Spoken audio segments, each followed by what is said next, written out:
Thank you, Mr. President. Mr. President, I wish to pay my respects and to acknowledge the passing of Vice Admiral Ian Donald George MacDougall, who passed away at the North West Regional Hospital on the 1st of July this year, aged 82. Mr. President, Ian was a former submariner who rose to high ranks in the Royal Australian Navy and chose to retire to the town of Marrawah in the far northwest of my electorate, and this was to be his final resting place. He was laid to rest beside his wife, former journalist and television presenter Sonia Humphrey, who died in 2011. It is reported that she laughed when she heard that he'd already organised burial plots for them in the town's smallest cemetery soon after they moved there. At the family's request, it was a small funeral service, which is probably just as well, as the narrow road and small graveyard might have struggled to accommodate an event to the scale of a full military funeral.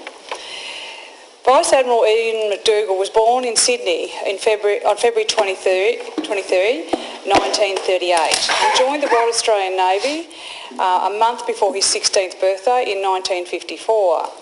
He graduated the following year and undertook professional training at the Britannia Royal Naval College in the United Kingdom. Upon graduation, he was awarded with the Queen's Telescope for leadership. From the start, Ian demonstrated a strong aptitude for leadership and seamanship, and his natural abilities to lead to a series of rapid promotions over the next few years, and postings to some of the Navy's most prestigious ships, such as the HMAS Vampire II and the aircraft carrier HMAS Melbourne II. In 1963, he volunteered to be part of the first group of Australians to undertake submarine training to support the establishment of the Royal Australian Navy Submarine Service. And after 3 years of arduous training, was appointed as Executive Officer to the newly launched HMAS Oxley, which was the first of the Oberon-class submarines built for the Royal Australian Navy. After further training in the United Kingdom and recognition of his unique skills, Ian returned to Australia to command the submarine HMAS Onslow between 1971 and 1973.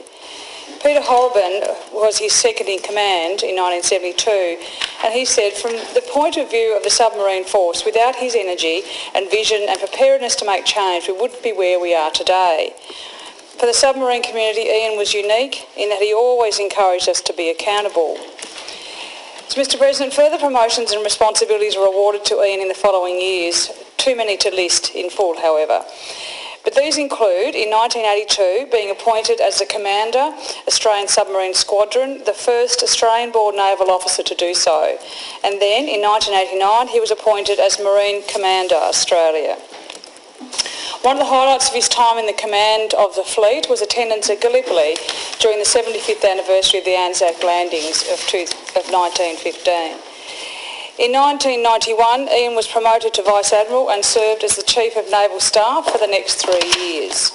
He was the only submariner so far to command the Royal Australian Navy. Among the many reforms he initiated during his leadership was one that Ian was a strong proponent of women serving at sea, including in submarines, and worked to make the Navy a more diverse, equal and tolerant workplace. He believed it was not only the right thing to do, but it would also make the Royal Australian Navy more innovative and resource efficient. Vice Admiral MacDougall's 40 years of service to the Royal Australian Navy was further honoured in 1993 when he was appointed as a companion in the military division of the Order of Australia for distinguished service and exceptional performance of duty. He went on to become the Commissioner of the New South Wales Fire Brigade in 1994, a position he retained until 2003 and was awarded the Australian Fire Service Medal. After his retirement over 15 years ago, he and his wife Sonia moved to Marrawah, where he had a family connection dating back to the 1830s. There they were warmly welcomed by the community. He was proud of his Scottish heritage, and Marrawah reminded him of the west coast of Scotland. According to a friend of his, Bob Dobson, he said he just loved Marrawah and he couldn't live anywhere else. He volunteered for the Marrawah Fire Brigade for 14 years and would occasionally enlist Mr Dobson's help in getting surplus uniforms sent down. Mr Dobson said that, and this is his words, he told me once he got into trouble from the Commissioner of the Tasmanian Fire Service because Marrawah Brigade had more gear than most brigades in Tasmania. That's what he told me anyway, whether it's true or not. And Mr President, having met the man, you wouldn't know whether it was true or not. He also played Santa each year for the children at the Redpath Primary School, always with his own beard and fireman's boots. Mr President, Rob, my husband and I were lucky enough to meet him and share a meal with him with mutual friends in Marrawah a few years ago. A truly delightful man indeed, and a real character, and great teller of stories. Vice Admiral MacDougall and Sonia Humphrey were described as a true partnership. Neither were afraid to challenge the status quo, and he's now resting safely beside her. He's survived by his two sons, Hamish and Fergus, and stepsons Gideon and Daniel. Vale Vice Admiral Ian Donald George MacDougall, we are honoured to have such a man as you choosing to spend your latter years in our midst and your final resting place in such a peaceful place. May you rest in peace.